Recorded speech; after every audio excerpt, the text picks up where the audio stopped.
na kami sa invitation ni Osmond nga mag-yoga. Hopefully may mapdan pa kami and yeah, malapit na kami sa venue. Let's go!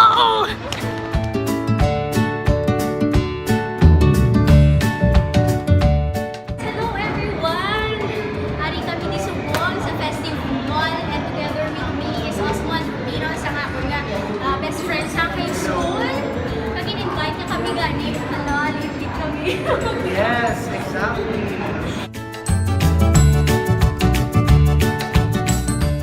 So, bibisilang kami na siya ang JCI. Ano na siya organization?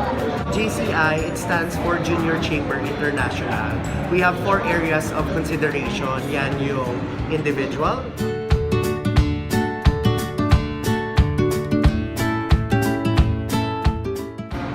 hones our members to become good individuals, whether sa field man sang personal development or sa field man sang interest nila. Second, community, that's making our members more involved in community development. Third is business, that's giving our members a mindset of business so that they can thrive on their own, diba? And then lastly, international, that's, you know, developing that global acumen in order for our members to expand their network. So that is JCI. So parang isang stone, 4 yung ibon na natatamaan, di ba? And our event for today it's entitled Pinay Power 2019.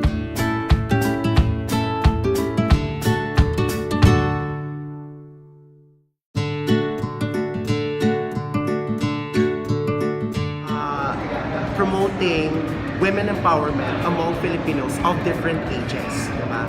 And right now, a part of our 3-day event is the Tranquil a Vinyasa Yoga Sessions.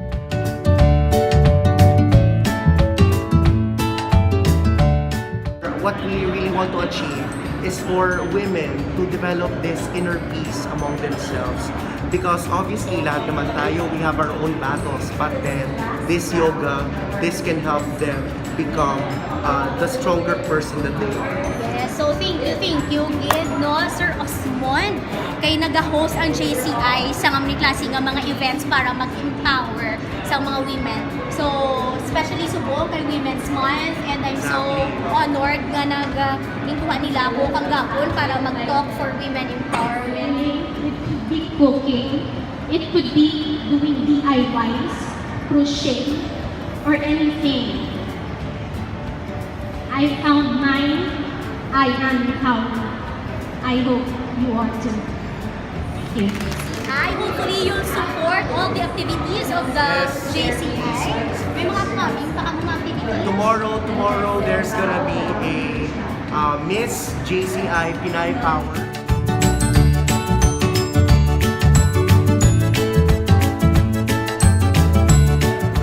There will be a spoken poetry activity that's gonna be at the Food Bazaar of Mega World. So if you're free, try to watch it kasi ang gagaling ng mga women writers natin in Iloilo. So hopefully you will witness them, you know, speak their poetry, as well as there will be a cinema, a film showing, showcasing film makers of our generation here in Iloilo. So hopefully you will support. Yes, so that's it for today, guys. So thank you very much. Pero sa lason yung event, hindi natin kami maliit sa kapit. Yes, sayang. So thank you again sa invitation, and thank you very much for watching. For more updates about sa Iloilo, sa mga events diri, kag of course mga inspirational videos, please do subscribe to my channel, Rubeinspired, and let us all be empowered. Bye everyone! Bye-bye!